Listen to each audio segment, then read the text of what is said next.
కంగారే పడకురా, అందరి కథ ఇంతేరా. కష్టాలే ఎరుగని కథ అంటూ ఉండదురా.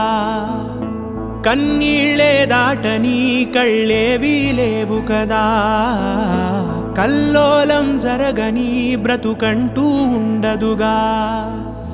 ఆ దైవం ఎప్పుడు ఆడే ఆటే ఇదిరా. ఏ పుస్తకము నేర్పించని పాఠం ఇదిరా. నీతో నువ్వు యుద్ధం చేస్తూ సాగాలిరా. నీకే ఇలా జరిగింది అంటూ నీలో నువ్వే మరి బాధపడకు. ఏ చెట్టుకంతటి గాలి ఉండును చూడరా. నీ చిక్కులన్నవి తీరవంటూ ఎక్కిళ్ళు పెడుతూ ఆగిపోకు. ధైర్యంగా వెతుకు, దారి దొరుకు.